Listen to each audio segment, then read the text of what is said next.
नमस्कार दोस्तों, स्वागत करती हूँ आप सभी का अपने चैनल स्टडी स्कूल में। मेरा नाम है प्रियंका और ये वीडियो विशेष रूप से बिहार शिक्षक बहाली से संबंधित है।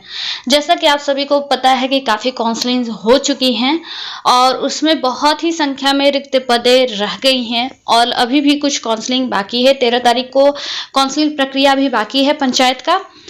तो ये जो कुछ न्यूज़ है निकल के आ रही है, ये आज का पेपर है और यहाँ पे आप देख सकते हैं पटना का न्यूज़ है और यहाँ पे चर्चा चल रही है कि रिक्त जो पदें रह जा रही हैं, खास करके जो ईबीसी बीसी की कैंडिडेट है उनकी जो सीटें हैं खाली रह जा रही हैं, उन रिक्त पदों को कैसे भरा जाएगा इस पे अब विचार चल रहा है। तो इसी से रिलेटेड आज की न्यूज़ है और ये बहुत ही इम्पोर्टेंट है। और यहाँ पे मुद्दा कुछ ऐसा भी चल रहा है, पेपर में मैंने देखा था कि जो रिक्त पदें महिलाओं की रह जा रही है उनमें ये विचार किया जा रहा है कि पुरुषों को मौका दिया जाए। तो ये ज़रूरी भी है क्योंकि हर एक बार हर एक चरण में ऐसा हो रहा है कि महिलाओं की सीटें जो है रिक्त रह जा रही हैं महिलाओं की कमी के कारण, और पुरुषों को मौका नहीं मिल पा रहा है क्योंकि उनमें बहुत ज़्यादा भीड़ है। महिलाओं को तो बहुत ऑप्शन मिल रही है कि वो पुरुषों की सीट पे भी आए, लेकिन पुरुषों को ऐसा नहीं मौका दिया जा रहा है कि महिलाओं की सीट पे वो आए। इस पे ये कहा गया था कि जो रिक्त पदें रह जा रही हैं उसमें बचे हुए सीटों पे जितने पुरुष हैं उनको मौका दिया जाए ताकि सभी की नियुक्ति एक साथ हो सके। तो चलिए अब टोटल न्यूज़ को देख ले रहे हैं, कौन कौन से ऑप्शन होंगे जिस पे सरकार अभी जो है विचार कर रही है, विभाग विचार कर रही है कि ये ऑप्शन के जरिए क्या किया जाए रिक्त पदों को। तो चलिए स्टार्ट करती हूँ। वीडियो स्टार्ट करने से पहले मैं इतना ही कहूँगी, वीडियो पसंद आता है तो प्लीज़ इसे लाइक शेयर किया कीजिए। चैनल पे अगर हमारे नए होंगे तो इसे सब्सक्राइब कर लीजिएगा और उसके बगल में जो बेल आइकन होगा उसे ज़रूर दबाइएगा ताकि सभी नोटिफिकेशन आप तक पहुँच पाए। चलिए अब स्टार्ट करते हैं। यहाँ पे आप देख सकते हो कि यहाँ पे दे रहा है कि खाली रह गए पदों पर नियुक्ति को लेकर 15 के बाद फैसला, यानी 15 तारीख के बाद इससे रिलेटेड न्यूज़ आप तक पहुंच जाएगी कि सरकार जो है, विभाग जो है इस पे क्या निर्णय ली है। टोटल न्यूज़ यहाँ पे देख सकते हैं, पटना से न्यूज़ है, शिक्षक नियोजन से। अब यहाँ पे देख ले रहे हैं कि आगे सरकार क्या विचार विमर्श कर रही है। यहाँ पे कहा गया है कि छठे चरण के लिए खाली रह गए पदों पर नियुक्ति के संदर्भ में 15 अगस्त के बाद निर्णय लिया जाएगा। शिक्षा विभाग एक उच्च स्तरीय बैठक में निर्णय करेगा कि इन नियुक्तियों को कैसे भरा जाए। यह बैठक 16 से 23 अगस्त के बीच में कभी भी हो सकता है। 13 अगस्त तक काउंसलिंग खत्म होने के बाद यह आंकड़ा सामने आ जाएगा, यानी 13 तारीख को जो काउंसलिंग प्रक्रिया होने वाली है, जब ये हो जाएगा तो ये आपका क्लियर कर दिया जाएगा कि कितने पद रिक्त रह गए हैं। आगे यहाँ पे कह रहा है कि कितने पदों पर योग्य उम्मीदवार नहीं मिल पाए हैं। वर्तमान ट्रेंड को देखा जाए तो 97,000 से अधिक पदों में कम से कम 35 से 40% तक पदे रिक्त रह गए हैं। यानी जितने हैं, मैं तो जनरल को नहीं बोलूंगी क्योंकि मैं हालात खुद देख के आई हूँ। जनरल में सीट लगभग अब भर चुकी हैं क्योंकि एसटी एससी जितने हैं, ईबीसी, इन कैंडिडेट को मौका मिल रहा है कि वो यूआर में आके ज्वाइन कर सके। तो यूआर के सीट लगभग भर चुके हैं। ईडब्ल्यूएस की भी सीटें जो है लगभग भर चुकी हैं। यूआर को तो मुझे नहीं लग रहा है कि कहीं रिक्त होगा, बच रही हैं ये बीसी और बीसीएफ, ईबीसी, ये सब सीटें कुछ बच रही हैं। अब आगे इसमें कह रहा है कि इस तरह अभी तक रिक्तियों के आकलन के आधार पर अंतिम काउंसलिंग तक करीब 30 से 40 हजार पद खाली रह सकते हैं। इन पदों पर नियुक्ति और करनी होगी, यानी और नियुक्ति करनी पड़ेगी। आगे कह रहा है इसमें कि दरअसल शिक्षा विभाग खाली रह जा रहे पदों पर विभाग कई विकल्पों पर मंथन करेगा, यानी उनके पास कौन कौन से ऑप्शन बच रहे हैं इन रिक्त पदों को भरने के लिए, इस पे ये विचार विमर्श करेंगे। अव्वल तो उसे निर्णय लेना है कि इन पदों के लिए नए सिरे से नियुक्तियों के लिए शेड्यूल निकाला जाए, यानी शेड्यूल जो निकला हुआ था वो फिर से दोबारा निकाला जाए।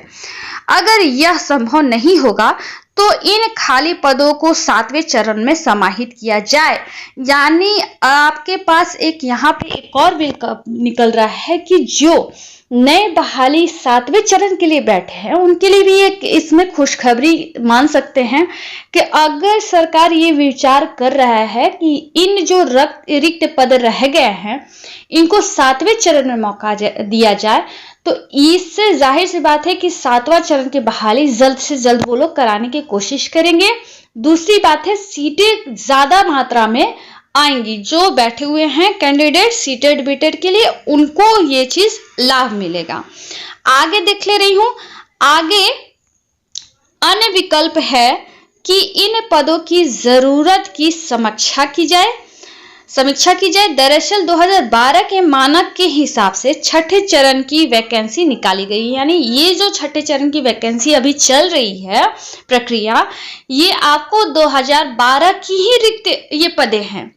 अभी 2012 से 20 के बीच में जितने रिक्त पदे हैं, इनकी कोई चर्चा अभी नहीं की गई है। आगे यहाँ पे बात कर ले रही हूं कि उस समय शिक्षकों की रिक्ति 2,20,00,000 बच्चों की संख्या के आधार पर की गई थी। अब असलियत में कुछ बच्चों की संख्या केवल 1,60,00,000 रह गई है। फिलहाल 15 अगस्त के बाद ही इस मामले में विभाग रुख साफ करेगा, यानी आपको 15 अगस्त तक वेट करना पड़ेगा। 15 अगस्त के बाद ही आपको कुछ न्यूज मिलने को है। फिलहाल तो अभी तीसरे चरण की, इसी में छठे चरण में जो तीसरी बार होने वाली है प्रक्रिया काउंसलिंग की, ये इसकी भी कुछ न्यूज अभी निकल के नहीं आ रही है कि मैं आप सभी को बता पाऊं। जब ये तीसरी चरण की हो जाएगी काउंसलिंग प्रक्रिया, तब जाके आपको जो 7वां चरण बहाली की प्रक्रिया चल रही है, उसका कुछ न्यूज निकल के सामने आएगा कि जो रिक्त पदें रह गई हैं उस पे सरकार क्या करेगी। 7वें चरण बहाली में प्रक्रिया में शामिल करेगी या फिर ये जो तीसरी बार होने वाली है काउंसलिंग, उसमें शामिल करेगी। फिलहाल आगे देख ले रही हूं, 425 विभिन्न नियोजन इकाइयों में जारी होगा शेड्यूल। प्रदेश में अब 425 नियोजन इकाइयों में विभिन्न वजहों से काउंसलिंग स्थगित या निरस्त की गई है। इन नियोजन इकाइयों में करीब 5,000 से अधिक रिक्तियां बताई गई हैं, यानी 5,000 अभी भी सीट बाकी है। इनके लिए दोबारा काउंसलिंग कराने के लिए नया शेड्यूल अगस्त के अंतिम हफ्ते संभव है, यानी जो ये तीसरी बार काउंसलिंग होने की प्रक्रिया है, ये इस जो मंथ चल रहा है इसके लास्ट में संभव है, अभी कंफर्म नहीं है। 15 अगस्त के बाद होने वाली मीटिंग में इस पर भी निर्णय लिया जाएगा, यानी 15 अगस्त के बाद कोई मीटिंग होगी जिसमें विभाग बैठ के इन सब मामलों पे चर्चा करेगा। उस चर्चा के बाद आपके सामने कुछ भी न्यूज आ सकता है, तो आप 15 तारीख तक निश्चिंत रहें, वेट करें। और जो भी 13 तारीख की काउंसलिंग प्रक्रिया में भाग लेने वाले हैं, उनके लिए मैं बेस्ट ऑफ लक दे रही हूं।